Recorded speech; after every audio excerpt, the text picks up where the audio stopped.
अस्सलाम वालेकुम रहमतुल्लाहि व बरकातुहू। मैं हूं मोहम्मद उमर गुजर और आप देख रहे हैं क्लियर डिफेंस लाइन। दोस्तों, आज हम आपको बताएंगे जो नई शूरा बनी है, नई कमेटी बनी है, जावेद ख़ान साहब उनके बारे में क्या राय दे रहे हैं। तो आइए सुनिए। अस्सलाम वालेकुम। उम्मीद है कि तमाम दोस्त आप ठीक ठाक होंगे। अच्छा, मेरे दिल में एक बात थी, मैं नहीं करना चाहता था, लेकिन जितने भी लोगों ने मुझे फ़ोन किए, जितने भी लोगों ने मुझे मैसेजेस किए, तो अभी मुझे लग रहा है कि मैं इस पे बात कर लूँ,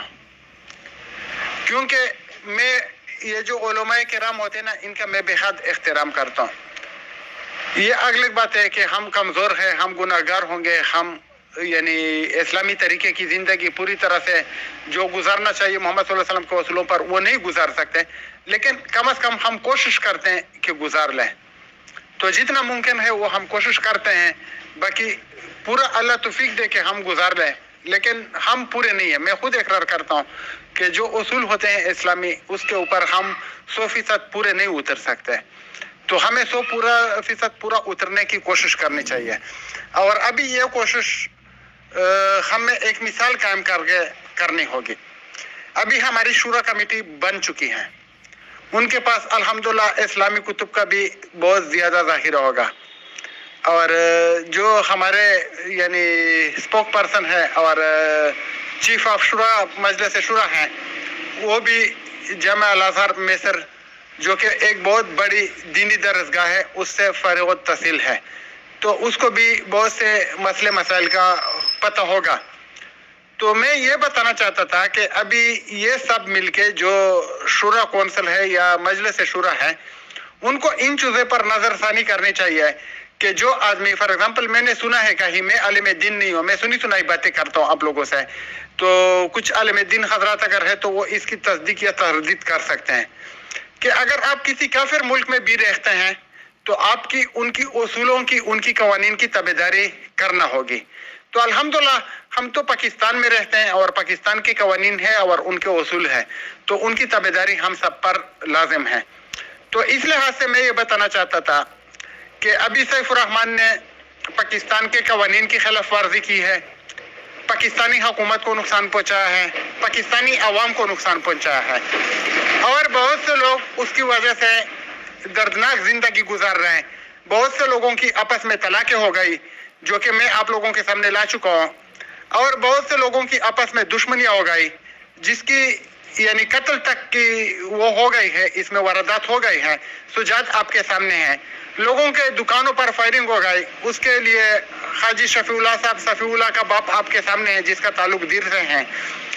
सैफुर रहमान के कहने पर लोगों ने एक दूसरे को चेक दिए, अभी लोग जेल काट रहे हैं, शफीउल्लाह जेल के अंदर है, वो आपके सामने है। इसी तरह और भी बहुत से लोग यानी तकलीफ दे जिंदगी गुजार रहे हैं, लोगों को लोग ज़ोतोकोब कर रहे हैं, गली गलोच हो रही है, ग्रुपों में लड़ाइयाँ जारी है, ये सब आपके सामने है। सैफुर रहमान ने लोगों से गैर कानूनी तौर पर पैसा लिया, उनको अपने पैसों से महरूम किया, लोगों को ज़हनी अजियत दी गई,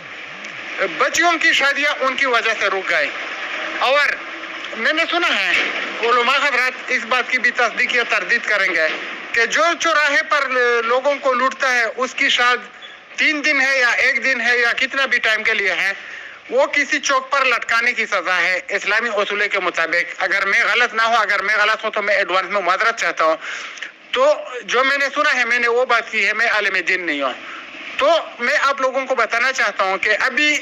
फ़िक़्ह की किताबों में, इस्लामी कुतुब में, जो कि गैर कानूनी काम सैफुर रहमान ने किया है, लोगों से पैसा इकट्ठा किया है, लोगों को तकलीफ दिया है, लोगों को अपनी जमा पूंजी से महरूम किया है, लोगों के घर उनकी वजह से बिक गए हैं और अभी उनके पास दूसरे घर का किराया देने के पैसे नहीं है। तो ये जो सब जुल्म हो गया है, इसका कहीं ना कहीं तो कुतुब में, जो इस्लामी कुतुब है, जो शरिया कौंसिल है, और जो इस तरह के मसले मसाइल को डिस्कस करने वाले लोग होते हैं, उनके पास कुछ ना कुछ हल तो होगा और कुछ ना कुछ इसकी सज़ा भी होगी इस्लामी तौर पर। तो मेरे ख्याल में वो सब जमा होके एक ऐसी तरतीब बनाए कि सैफुर रहमान को जो सज़ा देनी चाहिए उसकी सज़ा का तयन किया जाए, क्योंकि उन्होंने लोगों के साथ बहुत बड़ा खिलवाड़ किया है, बहुत बड़ा जुल्म किया है, और जो भी शरीयत की सज़ा होगी वो उनको दी जाए। क्योंकि انہوں نے جعلی فتوے بھی بنائے تھے. تو جعلی فتوے کی بھی جو شریعت کی مطابق سزا ہوگی وہ اس کو دی جائے, کیونکہ وہ فتوے سب لوگوں نے دیکھے ہوں گے جو گردش کر رہے تھے, چاہے وہ سیف الرحمان نے بنائے تھے یا سیف الرحمان کے کرندے نے بنائے ہیں. رسپانسبلٹی سیف الرحمان پہ ہی آتی ہے, کیونکہ اس نے کبھی بھی کسی فتوے کو ایسا نہیں کیا کہ یہ فتویٰ میں نے نہیں بنوایا, یا اس فتوے سے ہمارا کوئی تعلق نہیں ہے. فتوے گردش کر رہے تھے اس کے, اور اس طرح کی باتیں تھی جو کہ لوگوں کو مجروح کیا انہوں نے, اور لوگوں کے ذہنوں کو مجروح کیا, لوگوں کو بہت ذہنی کے یعنی توازن جو ہے اس کا کھو بیٹھے ہیں. اور بہت سے لوگوں نے میرے ساتھ رابطہ کیا کہ وہ ابھی یعنی جو پاگلوں کے ڈاکٹر ہوتے ہیں ان کے پاس جاتے ہیں علاج کرنے کے لیے. تو میرے خیال میں یہ جو کچھ بھی ہوا سیف الرحمان نے کیا, اس کی وجہ سے اس کو